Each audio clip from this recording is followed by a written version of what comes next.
नमस्कार, आप देख रहे हैं सुदर्शन न्यूज। मैं हूं आपके साथ शिवम दत्त मेहता। दोपहर के 2 बज चुके हैं और समय हो चुका है आपके फेवरेट कार्यक्रम का। पहली खबर हिमाचल प्रदेश से जुड़ी हुई। हिमाचल प्रदेश के शिमला शहर के संजौली की मस्जिद में अवैध निर्माण का मामला लगातार सुर्खियां बटोर रहा है। यहां पर गुरुवार को हिंदू संगठनों ने रोष प्रदर्शन ने देश भर में सुर्खियां बटोरी है, जहां एक ओर सरकार ने भी माना है कि यहां पर अवैध निर्माण हुआ है, वहीं अब वक्फ बोर्ड ने भी इस बात की तस्दीक की है कि मस्जिद की ऊपरी मंजिलें जो हैं वो अवैध। शुक्रवार को आम दिनों की तरह शांति है, लेकिन पुलिस अब भी तैनात की गई है। इसके अलावा वक्फ बोर्ड द्वारा यहां पर तैनात इमाम को भी हटाया गया है। विवाद को बढ़ता देख वक्फ बोर्ड की ओर से इस मस्जिद में किसी भी बाहरी व्यक्ति के रहने पर पूरी तरह से रोक लगा दी गई है। उधर प्रदर्शनकारियों की तरफ से अवैध निर्माण को तोड़ने के लिए प्रशासन को 2 दिन का समय दिया गया। अब इस मामले को लेकर शनिवार को नगर निगम कोर्ट में सुनवाई की जाएगी। एक तरफ इस मामले पर लोगों में भी भारी रोष है, वहीं दूसरी तरफ राजनीतिक सरगर्मी भी बढ़ती जा रही है। हिमाचल प्रदेश के मुख्यमंत्री सुखविंदर सिंह सुक्खू ने अवैध निर्माण के खिलाफ हुए विरोध प्रदर्शन पर कहा, भारत एक धर्मनिरपेक्ष देश है और सभी की भावनाओं का सम्मान किया जाता है यहाँ पर, लेकिन हमें कानून के मुताबिक अपना काम करना होगा। मैंने अधिकारियों को शांति बनाए रखने के निर्देश भी दिए हैं और कानून के आधार पर जो भी कार्रवाई करनी होगी हम करेंगे। जो भी वैध या अवैध है उस पर अदालत फैसला करेगी, लेकिन हमारी जिम्मेदारी समुदायों के बीच शांति बनाए रखना है। मुझे खुशी है कि माहौल खराब करने की कोई कोशिश नहीं की गई है। वहीं दूसरी तरफ केंद्रीय मंत्री गिरिराज सिंह ने हिमाचल प्रदेश के मंत्री अनिरुद्ध सिंह के विधानसभा में दिए गए बयान पर यह कहा कि जब हम एनआरसी की बात करते हैं तो राहुल गांधी इसका विरोध करते हैं, लेकिन हिमाचल में कांग्रेस की सरकार मुख्यमंत्री की मौजूदगी में सदन में कांग्रेस के मंत्री कह रहे हैं कि इसकी जांच होनी चाहिए और लोगों को इसका सर्टिफिकेट दिया जाना चाहिए, यानी एनआरसी होना चाहिए। एनआरसी की जरूरत सिर्फ बिहार के जिलों में नहीं बल्कि पूरे बिहार देश में है। अगर एनआरसी लागू नहीं हुआ तो भारतवंशी ही खत्म हो जाएंगे। इस मामले पर हिमाचल प्रदेश विधानसभा में नेता प्रतिपक्ष जयराम ठाकुर ने कहा, जो घटना हुई है उस मामले को लेकर कोई नेता या राजनीतिक दल सामने आया हो ऐसा नहीं हुआ है, बल्कि समाज आगे आया है, ऐसा हुआ है। उन्होंने ये मांग की है कि उस अवैध भवन को हटाया जाए, लेकिन तकनीकी तौर से कानून के दायरे में क्या किया जा सकता है ये विषय है। मुख्यमंत्री बार बार इस विषय को दाएं बाएं करने की कोशिश कर रहे हैं। जन भावनाओं का सम्मान आवश्यक है, कानून व्यवस्था प्रदेश सरकार का दायित्व है और उस दायित्व का वहन भी करना है। इसमें तुरंत कार्रवाई करनी चाहिए। यदि कार्रवाई नहीं हुई तो लगता है कि जन भावनाएं रुकने वाली नहीं है, क्योंकि इस विषय को लेकर लोगों का गुस्सा बहुत ज्यादा है। इस पर पलटवार करते हुए हिमाचल प्रदेश सरकार के मंत्री विक्रमादित्य सिंह ने कहा, हिमाचल प्रदेश में अच्छा माहौल बनाकर रखना ये हम सभी का दायित्व बनता है, जिसमें समाज के लोग, सरकार और सभी राजनीतिक दल शामिल हैं। मेरा सभी से निवेदन है कि यह मामला अवैध निर्माण का है। हमें इससे मामले को बहुत अधिक राजनीतिक तूल देने की आवश्यकता नहीं है।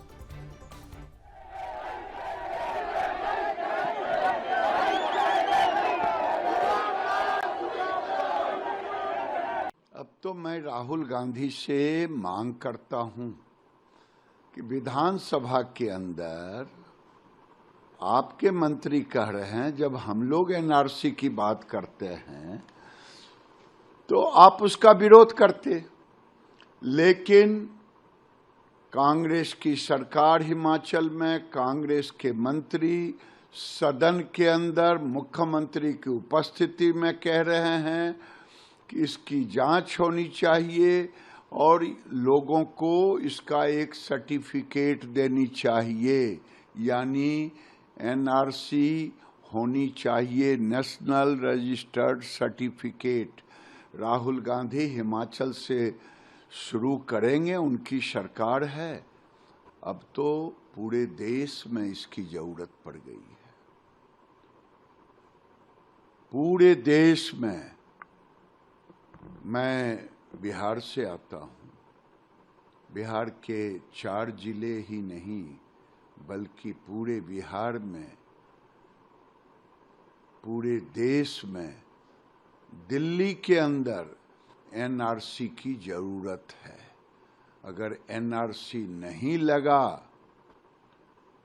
कानून नहीं बना तो भारतवंशी ही यहाँ खत्म हो जाएंगे। एक तो जो घटना घटित हुई है उस सारे मामले को लेकर के कोई राजनीतिक दल या कोई नेता उसमें उस आंदोलन में आगे बढ़ करके भाग ले रहा है, ऐसा तो अभी तक हुआ नहीं है। लेकिन जो हुआ है, पूरा समाज जो है इकट्ठा होकर के उस आंदोलन में हिस्सा लिया है कल, और उन्होंने जो मांग की है कि जो वहाँ पर भवन बना है जिसको अनऑथराइज्ड माना जा रहा है, उस भवन को हटाया जाए, ऐसा कहना है उन लोगों का।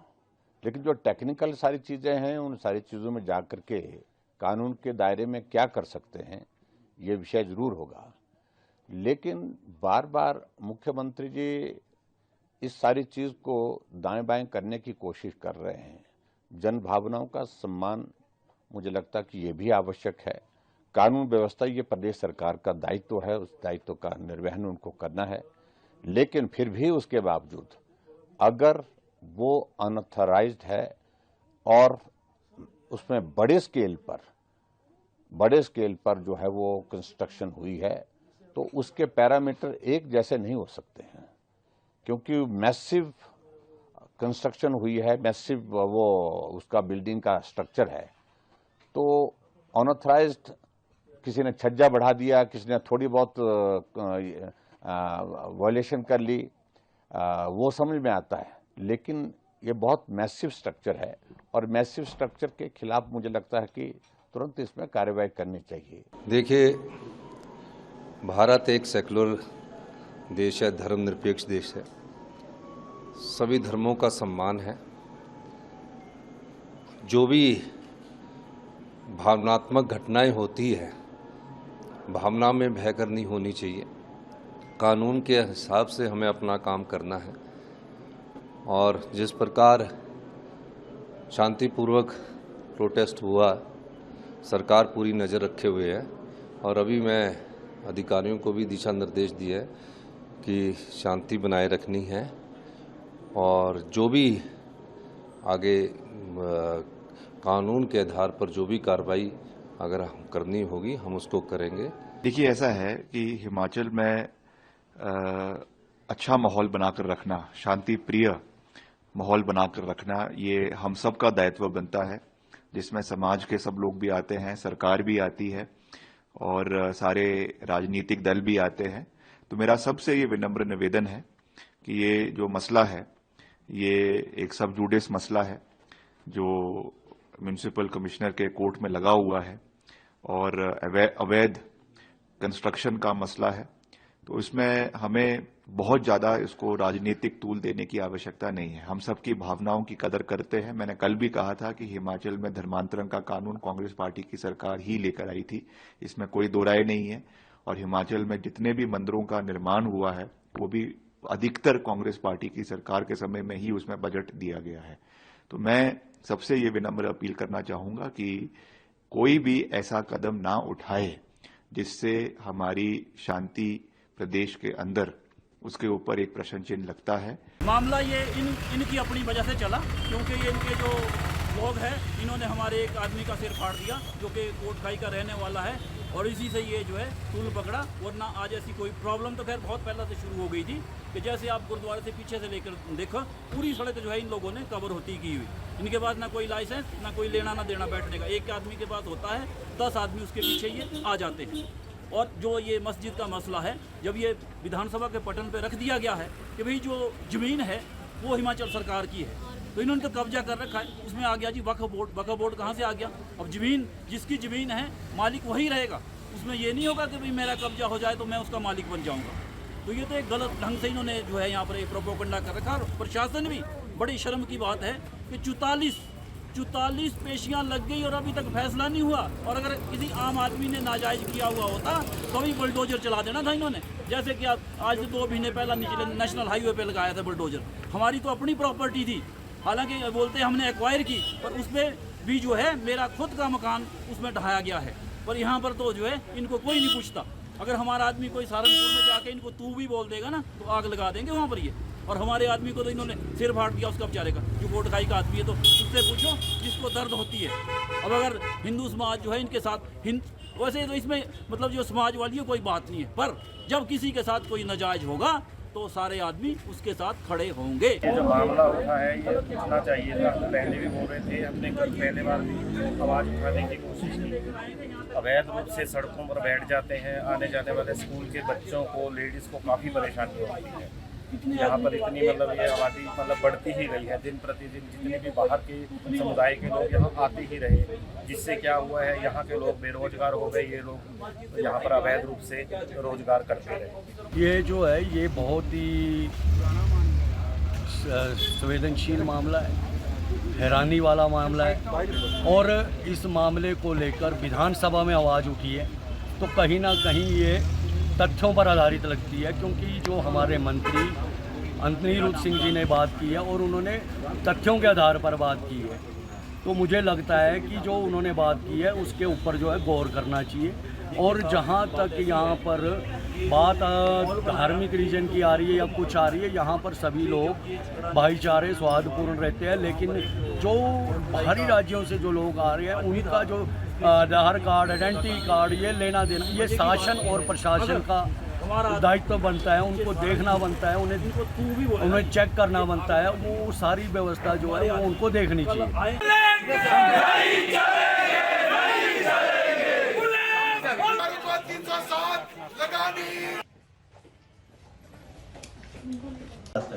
तो इसलिए थोड़ी सी दिक्कत।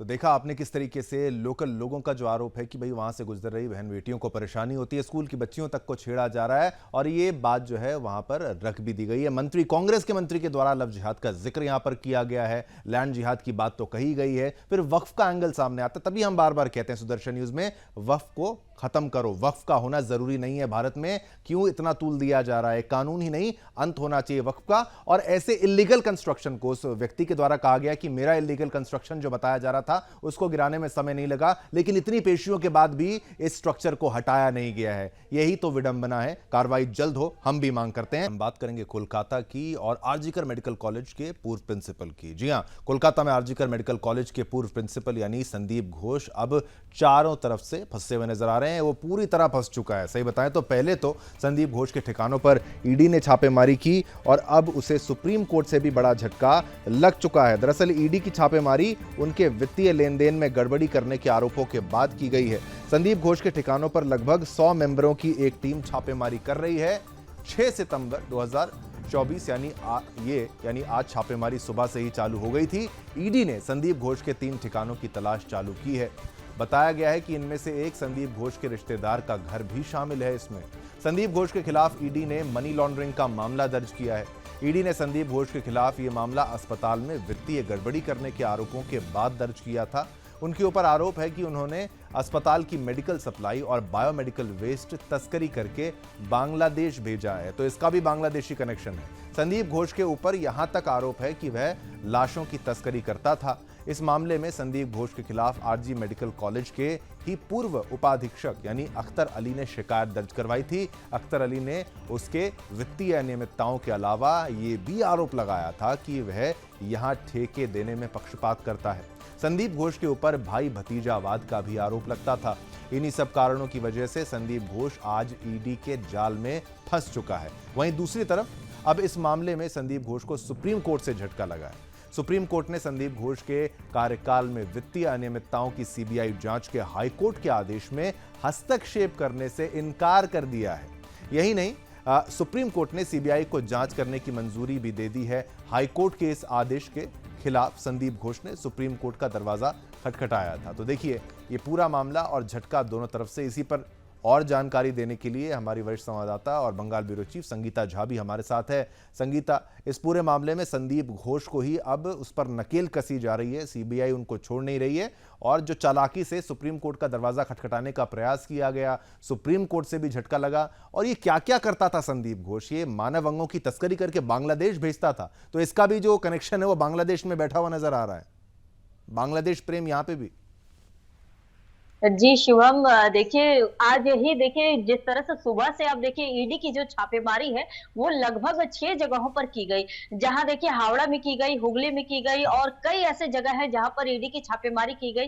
और देखिए ईडी की ये छापेमारी संदीप घोष पर जब ये आरोप लगा कि वित्तीय गड़बड़ी का आरोप और देखिए मानव तस्करी का जो कि सबसे बड़ा मामला है, इस तरह के जब आरोप लगे जिसके बाद देखिए सीबीआई ने संदीप घोष को गिरफ्तार कर लिया था और 8 दिनों की रिमांड पर लिया गया था। तो इसी को लेकर देखिए संदीप घोष के वकील ने सुप्रीम कोर्ट का दरवाजा खटखटाया था, लेकिन आज संदीप घोष को सुप्रीम कोर्ट से भी झटका लगा है। सुप्रीम कोर्ट ने साफ मना कर दिया है।